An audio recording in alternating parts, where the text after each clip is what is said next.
문득 나는 친구들에게 진심을 다했는데 왜 정작 내 마음은 이토록 허전할까? 라는 생각에 밤잠 설친 적 없으신가요?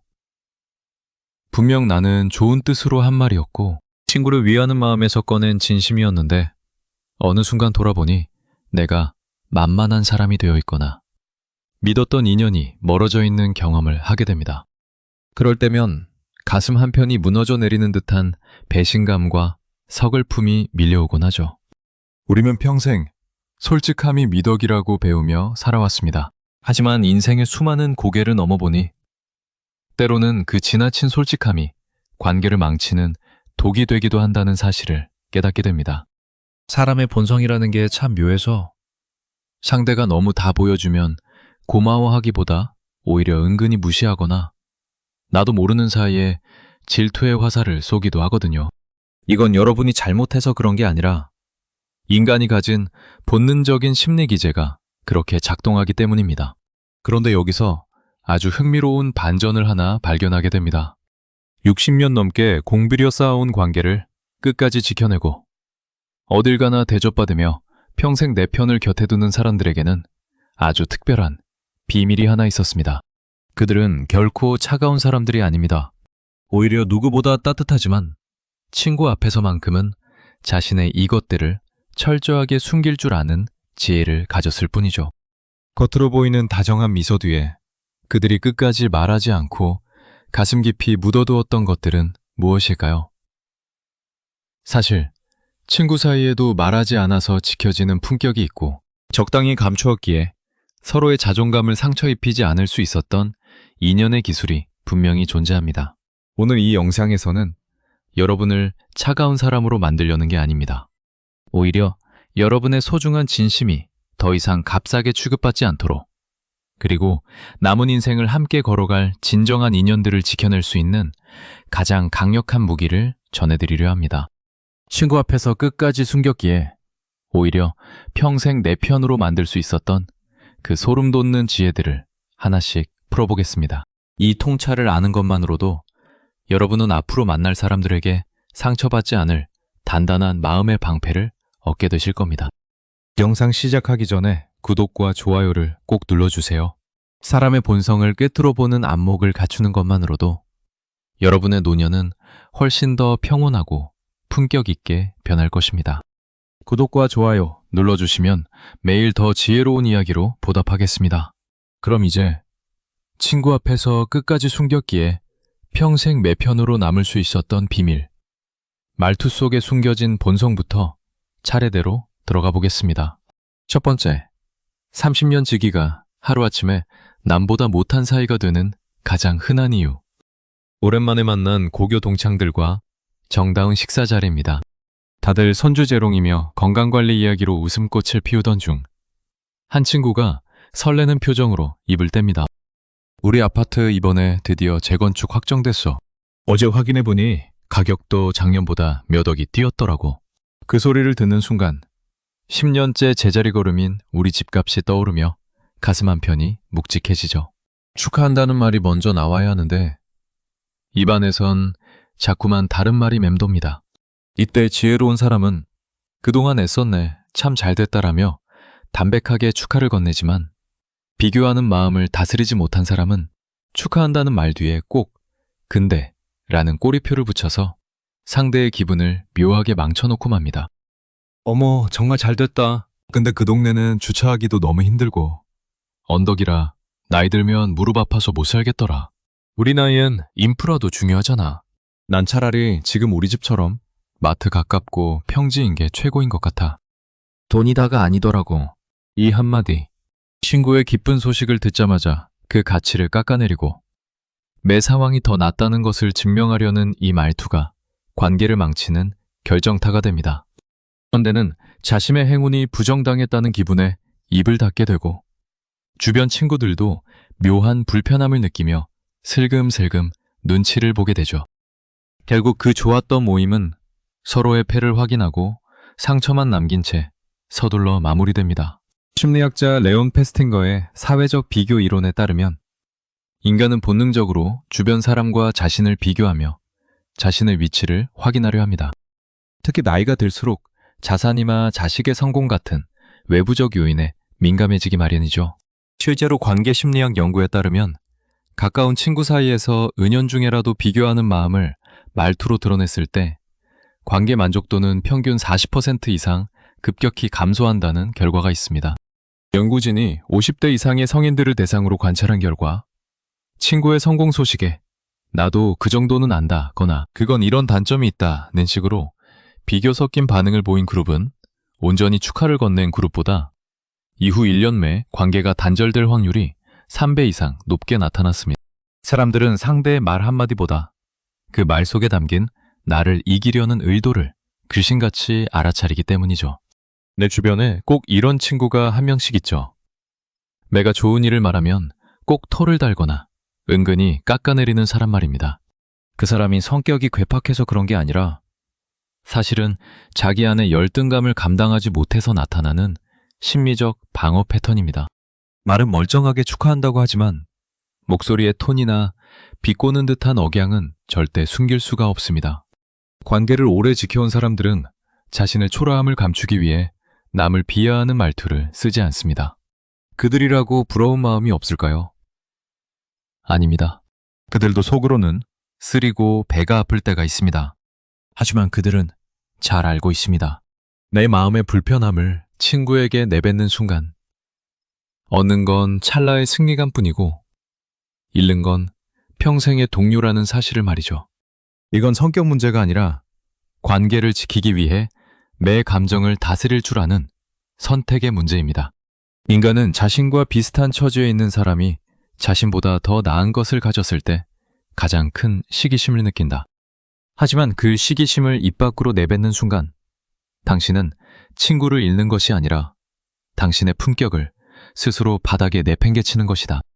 쇼펜하우어는 인간의 본성 중 하나인 비교와 시기를 매우 냉철하게 바라보았습니다. 비교하는 마음이 드는 것 자체는 죄가 아니지만 그것을 밖으로 꺼내 상대를 공격하는 도구로 쓰는 순간 관계는 변질된다고 경고했죠. 친구가 잘 되었을 때 느껴지는 미묘한 씁쓸함을 인정하되 그것을 끝까지 가슴속에 숨길 수 있는 절제력이야말로 노년의 가장 깊은 지혜입니다. 친구를 만나고 돌아오는 길에 왠지 모를 열등감이 들거나 내 처지가 초라해 보여 마음이 어지러우신가요? 괜찮습니다. 그런 마음이 드는 당신은 지극히 정상적인 인간입니다. 다만 그 마음을 친구에게 확인받으려 하거나 날카로운 말투로 갚아줄 필요는 전혀 없습니다. 만약 어떤 친구를 만날 때마다 자꾸 비교하게 되고 마음이 힘들어진다면 잠시 거리두기를 해도 괜찮습니다. 그 친구가 나빠서가 아니라 지금 내 마음이 조금 지쳐서 그런 것뿐이니까요. 내 감정을 보호하는 가장 좋은 방법은 그 부러움을 독설로 바꾸지 않고 나 자신을 가만히 다독여주는 시간에 가는 것입니다. 그래, 부러울 수 있지. 하지만 내 인생도 충분히 귀하다 라고 스스로 말해줄 때 비로소 타인의 행운 앞에서도 흔들리지 않는 진짜 내 편이 남게 됩니다. 두 번째, 친구를 내 밑으로 두려는 무의식적인 태도가 노년의 고독을 부릅니다. 동네 카페에서 친한 친구와 마주 앉아 오랜만에 속 깊은 이야기를 꺼내놓는 자리입니다. 요즘 자식들과의 갈등 때문에 밤잠을 설친다거나 몸이 예전 같지 않아 마음이 헛헛하다는 고민을 어렵게 털어놓죠. 사실 이럴 때 우리가 바라는 건 대단한 해결책이 아닙니다. 그저 고생이 많네, 나라도 그랬을 거야 라는 따뜻한 맞장구 한마디면 충분하죠. 그런데 이때 갑자기 안경을 고쳤으며 근엄한 표정으로 변신하는 친구가 있습니다. 그건 네가 너무 마음이 약해서 생기는 문제야. 사람이 딱 끊을 땐 끊어야지. 나 봐라. 난 우리 애들이 뭐라고 해도 눈 하나 깜짝 안 해. 네가 아직 수양이 덜 돼서 그래. 마음을 비우고 기도를 하든지 해봐. 위로는커녕 마치 돌을 닦은 스승이라도 된 양 높은 곳에서 나를 내려다보며 평가를 시작합니다. 내 아픔은 순식간에 부족함으로 치부되고 친구의 목소리에는 나는 너보다 정신적으로 우월하다는 확신이 뚝뚝 묻어납니다. 이쯤 되면 대화는 더 이상 이어지지 않습니다. 촉을 터놓으려다 오히려 마음만 더 무거워진 채로 돌아오게 되죠. 집에 와서 생각하면 그 친구의 조언이 고맙기는커녕 나를 어린애 취급한 것 같아 자존심만 상합니다.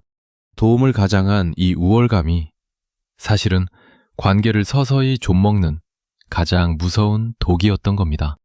심리학에서는 이런 현상을 원치 않는 조언과 상태 신호라고 부릅니다.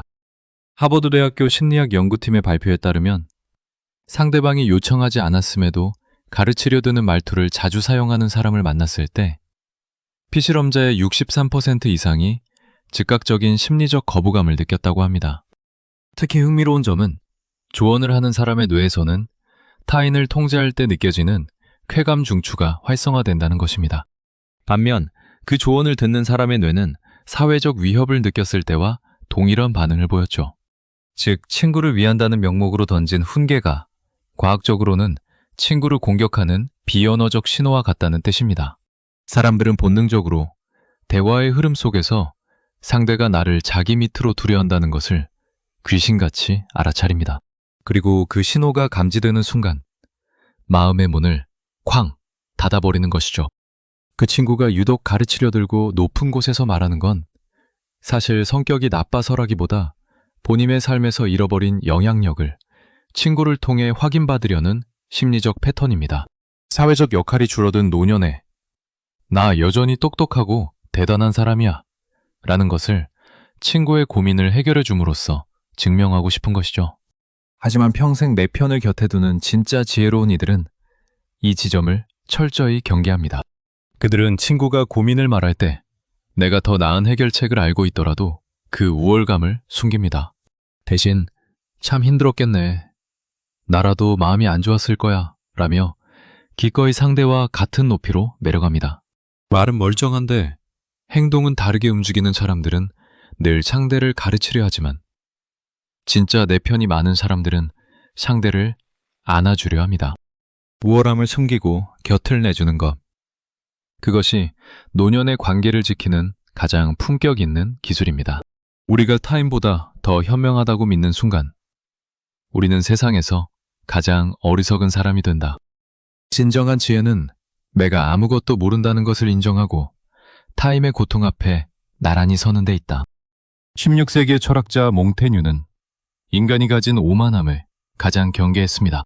친구 앞에서 우월감을 드러내는 것은 자신의 지식을 뽐내는 일이 아니라 스스로가 얼마나 얕은 사람인지를 증명하는 일일 뿐이라는 것이죠.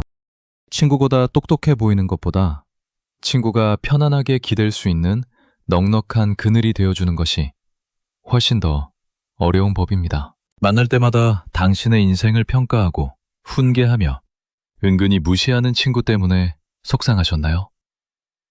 내가 정말 그렇게 부족한가? 하고 자책하지 마세요. 그 친구가 그러는 건 당신이 부족해서가 아니라 그 친구 본인이 가진 불안함과 인정 욕구가 너무 크기 때문입니다. 당신을 있는 그대로 보지 못하고 자신의 우월감을 확인하는 도구로 삼고 있을 뿐이죠. 이럴 때는 그 사람의 말을 심각하게 듣지 말고 적당히 마음의 선을 그으세요. 저 사람은 저런 식으로밖에 대화할 줄 모르는구나 하고 넘겨버려도 괜찮습니다. 여러분은 누군가에게 평가받아야 할 존재가 아닙니다. 굳이 그런 사람 앞에서 나를 증명하려 애쓰지 마세요. 내 감정을 보호하는 최고의 방법은 나를 가르치려 드는 사람보다 내 아픔에 조용히 고개를 끄덕여주는 사람 곁으로 발길을 옮기는 것입니다.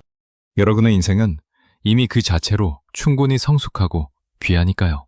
세 번째, 너무 가난한 척해도 너무 부자인 척해도 사람이 떠나가는 묘한 심리.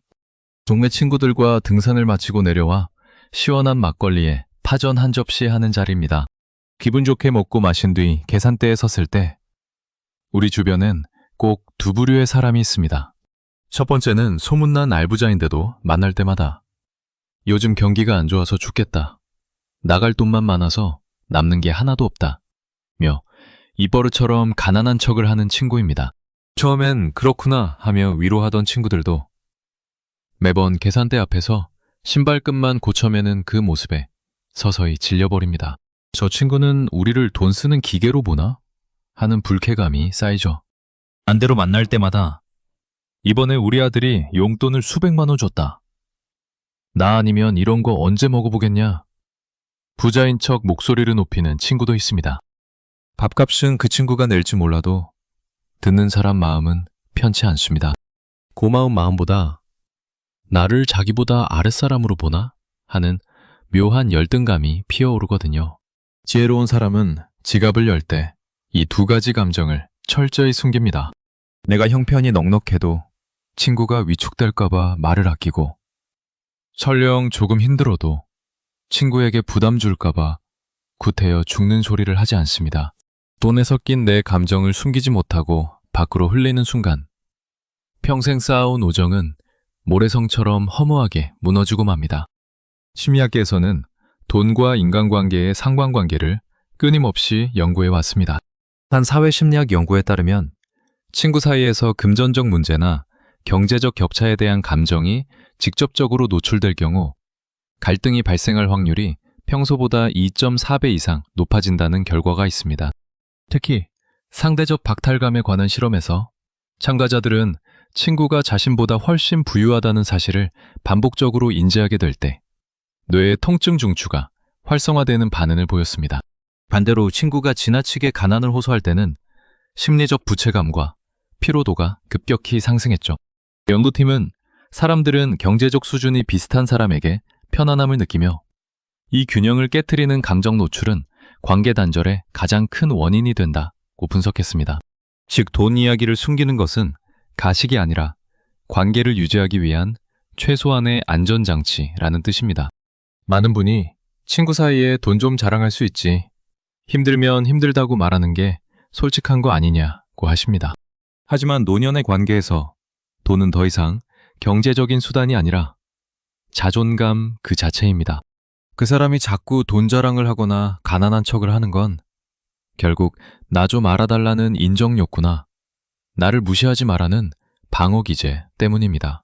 하지만 이건 성격의 문제가 아니라 인간관계의 패턴을 잘못 읽고 있는 것입니다. 말은 멀쩡하게 우리가 남이가 라고 하지만 돈으로 상대를 누르거나 이용하려는 태도는 상대의 마음을 가장 깊이 찌르는 칼이 됩니다. 평생 내 편을 남긴 사람들은 돈보다 관계의 온도를 먼저 살폈습니다. 돈에 대한 내 감정을 숨겼기에 친구가 나를 편하게 대할 수 있었고, 그 편안함이 결국 평생의 인연으로 이어진 것이죠. 지나친 부는 사치와 나태를 낳고 지나친 가난은 비굴함과 악을 낳는다. 하지만 이보다 더 나쁜 것은 자신의 소유를 타인과 비교하며 마음의 평화를 깨뜨리는 것이다. 고대 그리스의 철학자 플라톤은 재산의 많고 적음보다 그것을 대하는 인간의 마음가짐을 더 중요하게 여겼습니다. 친구 앞에서 불을 뽐내거나 가난을 징징거리는 행위는 결국 자신의 영혼이 소유물에 휘둘리고 있음을 증명하는 꼴이라는 것이죠. 진짜 품격 있는 어른은 지갑의 두께에 상관없이 한결같은 마음으로 사람을 대할 줄 압니다.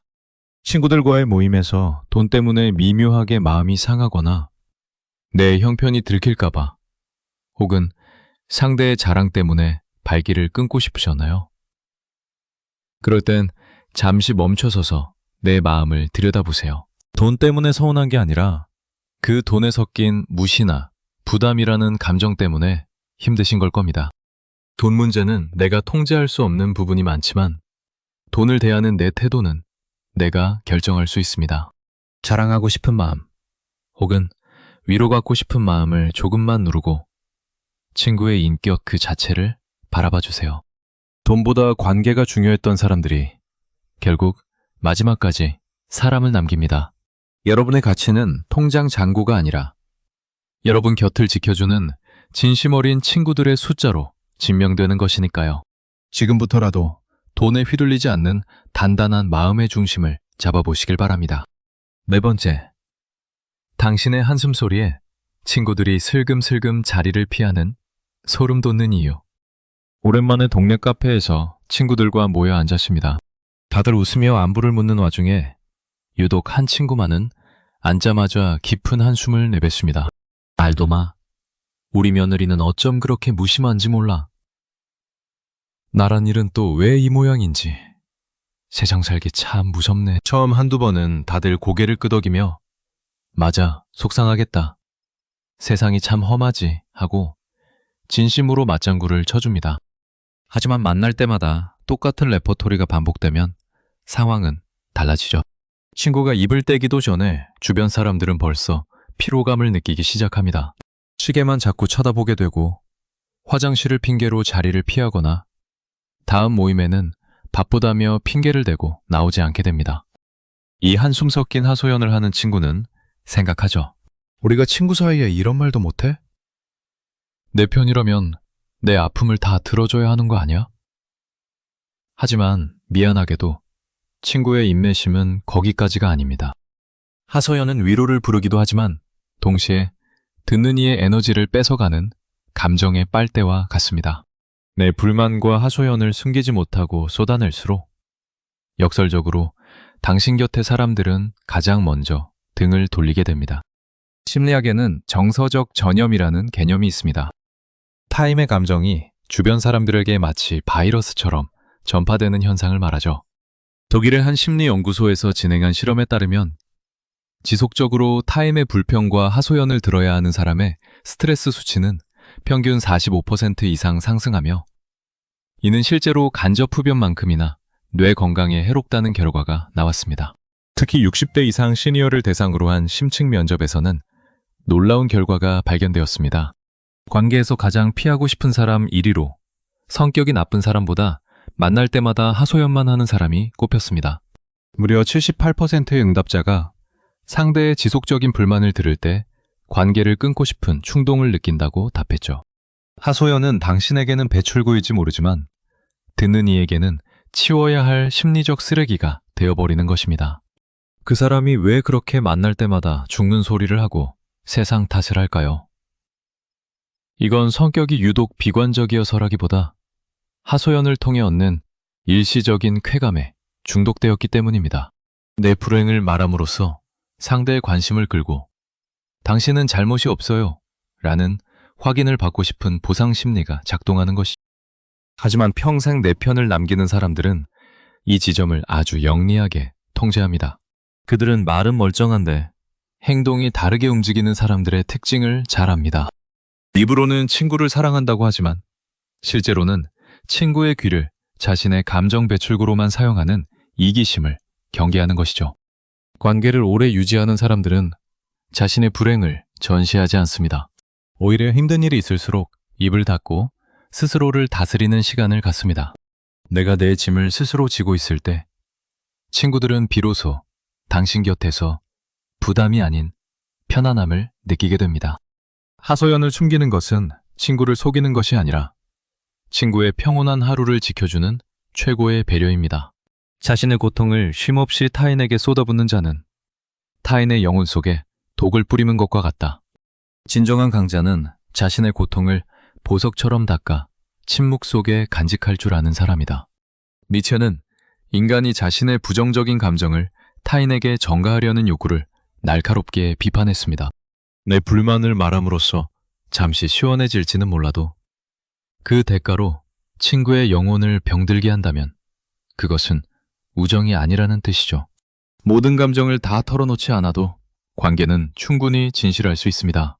아니, 오히려 적당히 감추었을 때 그 관계는 더 단단해집니다. 주변에 만날 때마다 한숨만 쉬고 불만을 쏟아내는 친구가 있어 기가 빨리고 지치시나요? 친구니까 매가 다 받아줘야지 하며 억지로 참지 마세요. 여러분은 그 친구의 감정 쓰레기통이 아닙니다. 상대의 부정적인 에너지에 여러분의 귀한 평화를 내어줄 의무는 전혀 없습니다. 만약 여러분 스스로가 하소연을 자주 하고 있다는 생각이 든다면 오늘부터는 침묵의 근육을 키워보세요. 내 불행을 말한다고 해서 그 불행이 사라지는 것은 아닙니다. 오히려 말을 아끼고 내 감정을 스스로 보호할 때 사람들은 당신의 깊은 내면의 매력을 느끼고 더 가까이 다가오게 됩니다. 모든 것을 다 털어놓아야만 진실한 사이가 되는 것은 아닙니다. 조금은 감추고 조금은 담담하게 살아가는 모습이 당신을 훨씬 더 품격 있는 어른으로 만들어줄 것입니다. 오늘부터는 친구의 귀를 쉬게 해주고 당신의 마음을 따뜻하게 안아주는 대화를 시작해 보시면 어떨까요? 5번째, 나이 먹을수록 입을 닫는 이들이 죽을 때까지 대접받는 소름 돋는 이유. 동네에서 제일 가깝다고 생각하는 친구와 찻잔을 기울이다 보면 어느 순간 마음의 빗장이 스르르 풀리는 때가 있습니다. 그러니까 하는 말인데 로 시작하는 고백 말이죠. 요즘 우리 아들 내외가 별거 중이라느니 며느리가 어찌나 드센지 내 가심이 시커멓게 타들어 간다느니 하는 집안의 치부를 쏟아내게 됩니다. 잠시엔 친구가 내 손을 꼭 잡으며 세상에 얼마나 속상해, 내가 다 눈물이 나네 라며 같이 울어주니 세상에 이런 내 편이 없다는 생각에 마음이 든든해지기까지 합니다. 하지만 그 평온함은 그리 오래가지 않습니다.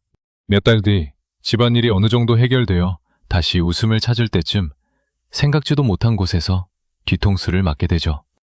다른 친구들의 모임이나 건너 아는 사람 입에서 그 집 아들 결국 갈라선다며 며느리가 보통이 아니라더니 진짜인가 봐 라는 소문이 이미 파다하게 퍼져 있는 것을 발견하는 순간입니다.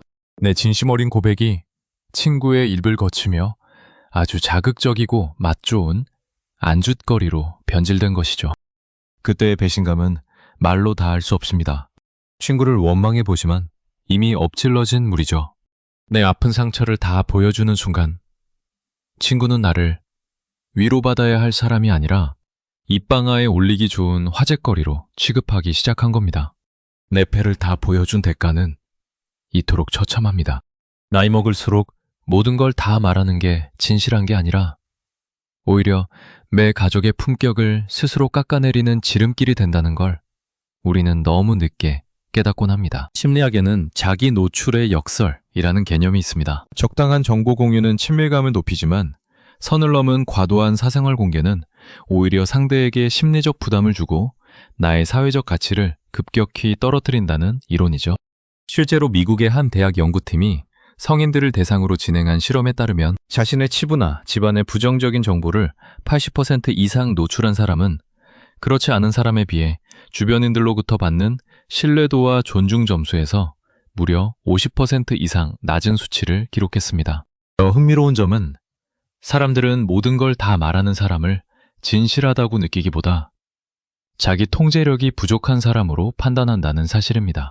뇌 스캔 결과 타인의 지나치게 은밀한 사생활을 들을 때 인간의 뇌는 공감보다는 불편함과 경계심을 먼저 느낀다고 합니다. 즉, 내가 내 비밀을 털어놓는 순간 친구는 나를 믿어주는 게 아니라 이 사람은 입이 가벼워 언제든 나를 곤란하게 할 수도 있겠다 라는 무의식적인 거부감을 갖게 되는 것이죠. 왜 우리는 자꾸 모든 걸 말하고 싶어질까요? 그건 상대에게 인정받고 싶거나 내 진심을 알아달라는 간절한 인정 욕구와 외로움이 나를 지배하고 있기 때문입니다. 하지만 여러분, 이건 성격의 문제가 아니라 관계를 맺는 거리 조절의 실패일 뿐입니다. 그 사람이 여러분의 비밀을 동네방네 소문내고 다니는 건 대부분 이 때문입니다. 여러분이 준 정보가 너무나 자극적이고 흥미로워서 본인의 입을 단속할 의지보다 타인에게 전달하며 얻는 즐거움이 더 크기 때문이죠. 이건 인간의 아주 비겁하고도 흔한 본성입니다. 평생 대접받는 어른들의 공통점은 바로 이 말의 무게를 철저히 지키는 것입니다. 그들은 10가지를 알고 있어도 친구 앞에서는 3가지만 말하고 나머지 7가지는 침묵 속에 묻어둡니다. 침묵하는 사람은 무서운 사람이 아닙니다. 자신의 품위를 스스로 지킬 줄 아는 성숙한 사람일 뿐이죠. 내가 내 비밀을 지키지 않는데 어떻게 남이 내 비밀을 지켜주길 바랄 수 있겠습니까? 모든 걸 쏟아내지 않는 그 적당한 여백이 친구들로 하여금 당신을 함부로 대할 수 없게 만드는 가장 강력한 방어막이 되어줍니다. 용기는 비겁함과 만용의 중간에 있고 진실함은 거짓과 과시의 중간에 있다. 지혜로운 자는 침묵해야 할 때와 말해야 할 때를 정확히 구분하여 자신의 영혼을 지키는 사람이다.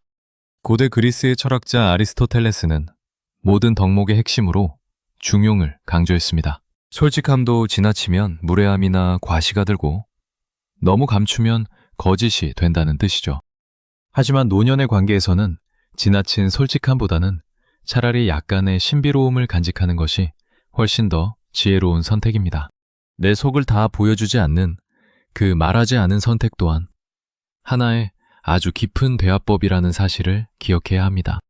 혹시 어제 모임에서 너무 많은 말을 하고 돌아와 이불을 걷어차며 후회하고 계신가요? 그 말은 하지 말걸 하고 자책하는 마음이 든다면 오늘부터는 나만의 작은 방을 하나 마음속에 만들어 보세요. 누구에게도 보여주지 않는 나만의 생각. 우리 집만의 속사정은 그 방에 가두고 열쇠는 오직 여러분만 가지고 계시는 겁니다. 모든 걸 다 보여주지 않아도 당신은 충분히 매력적이고 진실한 사람입니다. 오히려 적당히 선을 지키며 침묵할 때 친구들은 당신을 더 궁금해하고 더 정중하게 대하게 됩니다. 내 미천을 다 보여주며 상대를 붙잡으려 애쓰지 마세요. 완벽하게 필요한 만큼만 말하는 연습을 시작해보세요. 그 침묵이 주는 묘한 해방감이 여러분의 인생을 훨씬 더 단단하고 우아하게 만들어줄 것입니다. 내 마음의 열쇠를 내가 쥐고 있을 때 비로소 여러분은 관계의 진정한 주인이 될 수 있습니다. 지금까지 내 품격을 지키기 위해 꼭꼭 숨겨야 할 것들을 말씀드렸습니다. 그런데 여러분, 여기서 주의하셔야 할 점이 하나 있습니다. 모든 것을 숨기는 게 능사는 아니라는 사실이죠. 어떤 것들은 가슴속에 묻어두는 순간 서서히 골마 터져 결국 평생 쌓아온 우정을 한순간에 남보다 못한 사이로 만들어버리기도 합니다. 과연 숨길수록 독이 되는 것들은 무엇일까요? 이제 그 위험한 침묵의 반전으로 넘어가 보겠습니다. 첫 번째, 조용히 손절당하는 사람들의 치명적인 공통점. 오랜 친구와 점심 약속을 잡았는데 친구가 또 30분을 늦습니다. 이번이 벌써 세 번째죠. 미안해하며 뛰어오는 친구를 보고 속으로는 나를 너무 무시하는 거 아닌가 싶어 화가 치밀지만 입 밖으로 나오는 말은 정반대입니다. 아니야, 바쁘면 그럴 수 있지. 괜찮아, 나도 금방 왔어. 이후로도 친구가 무심코 내뱉은 말에 상처받고 개선할 때 매번 그저 허허 웃으며 넘깁니다. 나이 먹고 속 좁게 뭘 이런 걸 따져. 내가 참고 말지? 라고 생각하면서 말이죠. 하지만 문제는 그 다음부터입니다. 겉으로는 웃고 있지만 속으로는 친구에 대한 마음이 차갑게 식어갑니다. 괜찮다고 말한 날 이후로 친구의 전화가 오면 왠지 받기 싫어지고 다음 모임엔 핑계를 대며 빠지게 되죠. 상대방 입장에서는 영문도 모른 채 어느 날 갑자기 친구를 잃는 격입니다. 정작 본인은 자신이 배려심 깊고 착해서 참았다고 생각하지만 사실은 서운함을 숨김으로써 친구에게 사과하고 고칠 기회조차 주지 않은 채 관계를 끊어버린 셈이죠. 조용히 손절당하거나 혹은 조용히 사람을 끊어내는 이들의 치명적인 공통점은 바로 이 말하지 않은 서운함에 있습니다. 심리학에서는 이를 감정 억제의 부작용이라고 부릅니다. 텍사스 대학교 심리연구팀이 진행한 흥미로운 실험이 있습니다. 가까운 지인 사이에서 한쪽이 서운한 감정을 억지로 숨길 때 상대방이 어떤 반응을 보이는지 관찰했죠. 결과는 놀라웠습니다. 서운함을 숨긴 사람의 스트레스 수치도 올라갔지만 옆에 있던 상대방의 혈압이 더 가파르게 상승했습니다. 비언어적인 신호로 불편함이 고스란히 전달되었기 때문이죠. 또한 감정을 억제하며 대화한 그룹은 솔직하게 서운함을 표현한 그룹보다 관계 만족도가 70% 이상 낮게 나타났습니다. 연구진은 침묵은 갈등을 피하게 해주는 것이 아니라 상대에게 거부당하고 있다는 무의식적인 위협을 주어 관계를 고립시킨다고 분석했습니다. 즉, 참는 것은 미덕이 아니라 관계를 서서히 죽이는 가장 확실한 방법이라는 뜻입니다.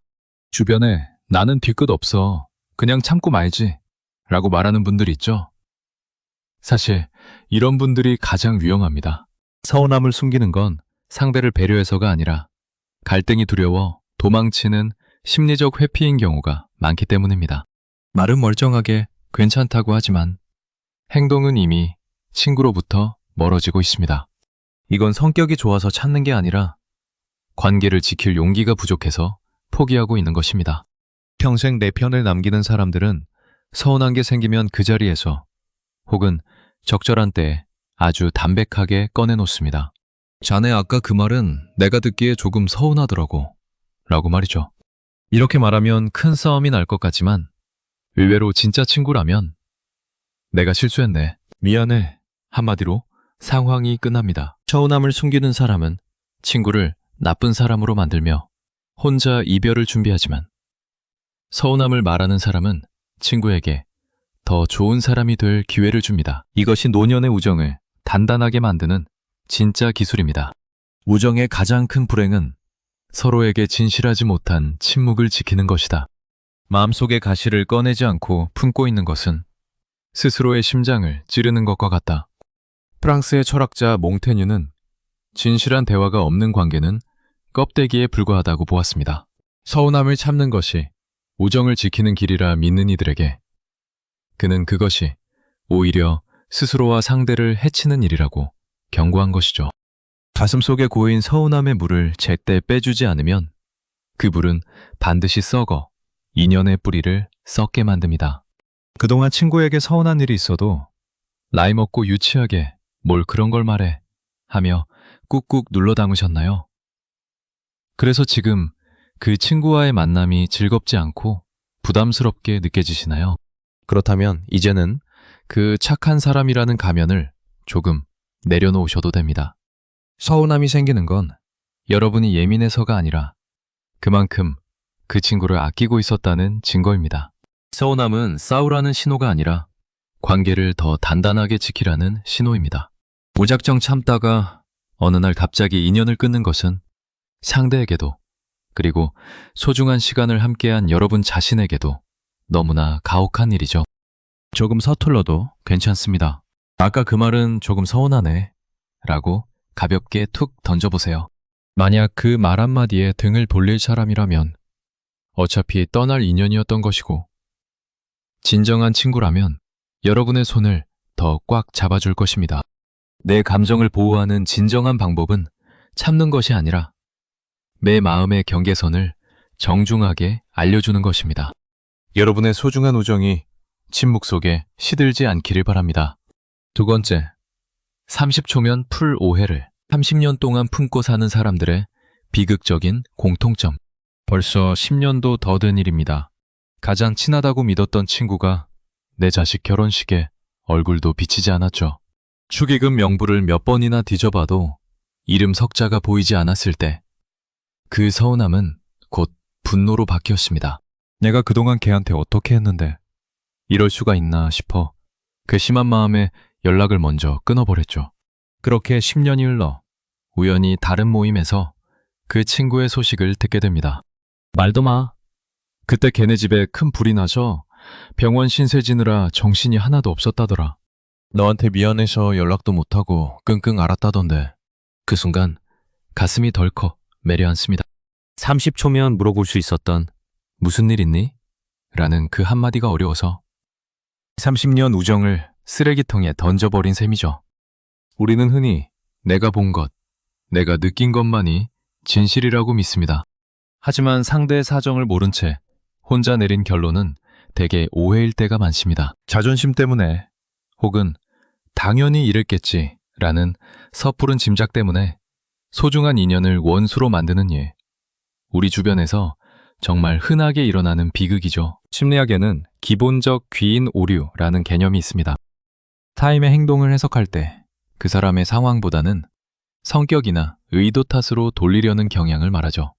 하버드 대학교 심리학팀의 연구에 따르면 초기 발생한 오해를 48시간 이내에 대화로 풀지 않을 경우 뇌는 그 오해를 사실로 받아들이고 고착화하기 시작한다는 결과가 있습니다. 특히 실험 참가자의 72% 이상이 상대방의 무심한 행동에 대해 바빠서 그랬겠지라는 상황적 해석보다 나를 무시해서 저런다는 의도적 해석을 먼저 내렸습니다. 더 놀라운 점은 시간이 흐를수록 뇌는 자신의 판단이 옳다는 증거만 수집하려 한다는 것이죠. 오해가 발생한 지 한 달만 지나도 관계 회복 가능성은 80% 이상 급감합니다. 침묵은 중립이 아니라 오해를 사실로 확정짓는 사형 선고와 같다는 과학적인 증거입니다. 왜 우리는 오해를 바로 풀지 않고 입을 닫아버릴까요?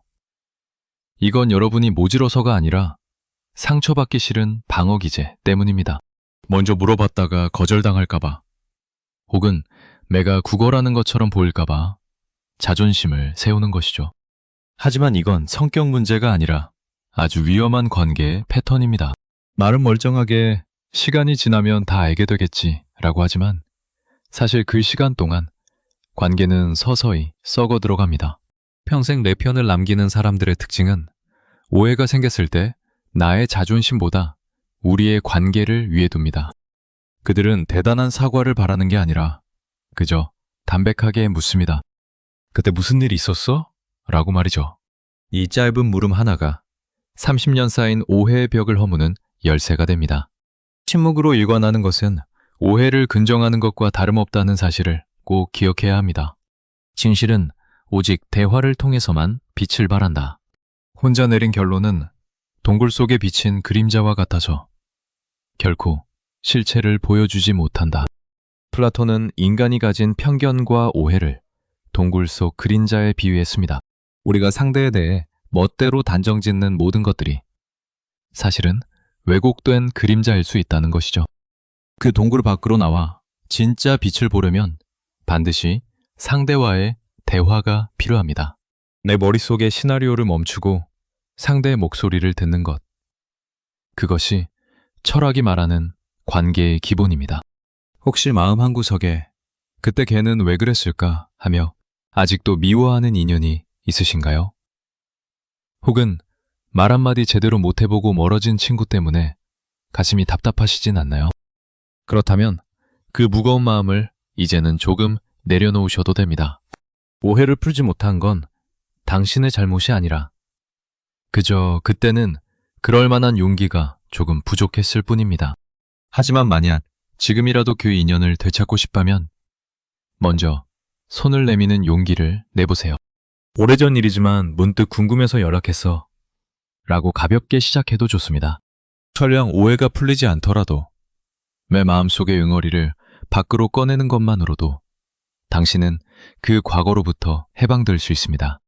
내 감정을 보호하는 최고의 방법은 오해를 품고 괴로워하는 게 아니라 진실을 확인하고 마음의 마침표를 찍는 것입니다. 여러분의 인생에 더 이상 억울한 오해가 남지 않기를 진심으로 바랍니다. 세 번째, 숨길 수 없는 본심이 만천하에 탄로나는 결정적인 순간 3가지. 친구들과의 모임에서 한 친구가 경사스러운 소식을 전합니다. 우리 아들이 이번에 대기업에서 팀장으로 승진했어. 다들 자기 일처럼 기뻐하며 축하해, 정말 대단하다며 박수를 칩니다. 그런데 그 화기애애한 분위기 속에서 유독 한 친구의 표정이 묘합니다. 입꼬리는 억지로 위로 끌어올려 웃고 있는 것 같지만 눈동자는 질투로 이글거리며 찻잔만 만지작거립니다. 진심 어린 축하 대신 어색한 침묵이 흐르죠. 그러다 소식의 주인공이 잠시 화장실이라도 비우면 기다렸다는 듯 본색이 드러납니다. 근데 그 회사 요즘 구조조정한다던데 승진하면 뭐해? 책임만 커지고 금방 잘리는 거 아니야? 라며 은근슬쩍 찬물을 끼얹습니다. 말로는 축하한다고 했지만 0.1초 만에 스쳐 지나간 그 서늘한 눈빛과 비아냥거리는 말투는 네가 나보다 잘 되는 꼴은 못 보겠다는 추악한 본심을 숨기지 못했습니다. 아무리 세련된 언어로 포장해도 누군가의 성공 앞에서 튀어나오는 이 찰나의 태도는 그 사람의 인격이 어느 바닥에 머물러 있는지를 적나라하게 보여줍니다. 심리학자 폴 에크먼은 인간이 감정을 숨기려 해도 아주 짧은 순간 얼굴에 드러나는 미세 표정을 연구했습니다. 연구 결과에 따르면 인간의 뇌는 타인의 거짓 친절과 진심을 구별하는데 단 0.5초도 걸리지 않는다고 합니다. 실험 참가자들에게 위선적인 태도를 보이는 사람의 영상을 보여주었을 때 참가자들은 이유는 모르겠지만 왠지 불편하다, 믿음이 가지 않는다는 반응을 보였습니다. 뇌의 편도체가 상대의 부자연스러운 태도를 위협 신호로 감지했기 때문이죠. 아무리 입으로 축하의 말을 내뱉어도 경직된 눈매와 미세하게 떨리는 입꼬리는 상대에게 나는 지금 당신의 행복이 불편합니다 라는 메시지를 고스란히 전달하고 있는 셈입니다. 나이가 들수록 우리가 사람 보는 눈이 밝아지는 건 단순히 경험이 많아서가 아닙니다. 수십 년의 세월 동안 타인의 태도에서 풍기는 향기를 맡는 능력이 발달했기 때문이죠. 태도는 아침에 입고 저녁에 벗는 옷이 아닙니다. 평생을 살아온 가치관과 인격이 굳어져 만들어진 살결과도 같습니다. 말은 멀쩡하게 자네가 잘 돼서 기뻐 라고 하지만 실제 눈빛에서 살기가 느껴진다면 그것은 관계의 유통기한이 닿았다는 강력한 신호입니다. 평생 내 편을 남기는 사람들은 화려한 축사나 칭찬을 늘어놓지 않습니다. 대신 친구의 경사에 자기 일처럼 눈시울을 붉히고 친구의 실패에 함께 가슴 아파하는 일관된 태도를 보입니다. 꾸며낸 친절은 결정적인 순간에 미천이 드러나지만 몸에 밴 진심 어린 태도는 세월이 흐를수록 더 깊은 신뢰를 만들어냅니다. 인간의 진짜 성격은 아무도 보지 않는다고 생각하는 사소한 행동이나 무심코 내뱉는 짧은 말 한마디에서 가장 적나라하게 드러난다. 큰일 앞에서는 누구나 자신을 속이지만 작은 순간의 태도는 결코 속일 수 없다. 쇼펜하우어는 인간의 본성이 거창한 희생이나 대단한 선행에서 드러나는 것이 아니라고 보았습니다. 오히려 친구의 자랑을 들을 때 스쳐가는 표정, 식당에서 종업원을 대하는 태도, 위기 상황에서 남 탓부터 하는 습관처럼 아무도 주목하지 않는 순간에 그 사람의 진짜 민낯이 드러난다고 경고했습니다. 내가 아무리 품격 있는 척 숨기려 해도 내면이 닫혀있지 않다면 그 본성의 구멍은 반드시 뚫리게 되어 있습니다. 혹시 주변에 축하해 라고 말하면서도 묘하게 나를 깎아내리고 만나고 나면 마음이 헛헛해지는 사람이 있으신가요? 친구 사이에 내가 너무 예민한가? 하고 스스로를 탓하지 마세요. 이제는 화려한 말솜씨에 현혹될 나이가 아닙니다.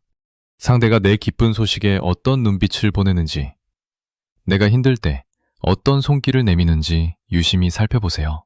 그리고 여러분 스스로도 말보다는 진심 어린 태도가 아름다운 어른이 되도록 마음을 다스려 보시길 바랍니다. 좋은 사람 곁에는 늘 좋은 향기가 나고 그 향기를 알아본 진짜 인연들이 결국 여러분의 노년을 따뜻하게 채워줄 것입니다. 인생의 후반전에서 관계를 망치는 가장 큰 원인은 몰라서가 아니라 참지 못해서 생깁니다. 내 안의 질투심을 숨기지 못해 가시돋친 말을 뱉고 내 우월감을 숨기지 못해 친구를 가르치려 들며 내 하소연을 참지 못해 친구를 감정 쓰레기통으로 만들 때 우리 곁의 사람들은 하나둘 떠나갔습니다. 하지만 반대로 내 자존심 때문에 당연히 꺼냈어야 할 서운함이나 오해를 숨겼을 때도 관계는 소리 없이 무너졌습니다. 결국 지혜로운 사람은 내 못난 자아는 철저히 숨기고 내 따뜻한 진심은 용기 있게 드러낼 줄 아는 사람입니다. 오늘 우리가 깊이 새겨야 할 마지막 격언은 이것입니다.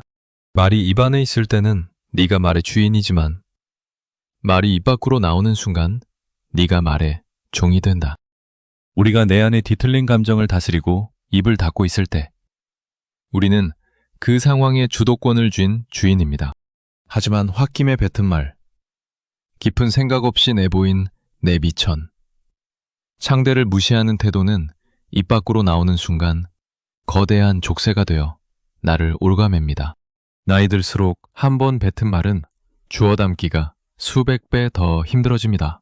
말의 노예가 되어 후회하며 살 것인지, 말의 주인이 되어 존중받으며 살 것인지는 오직 여러분의 한 호흡, 참아내는 인내에 달려 있습니다.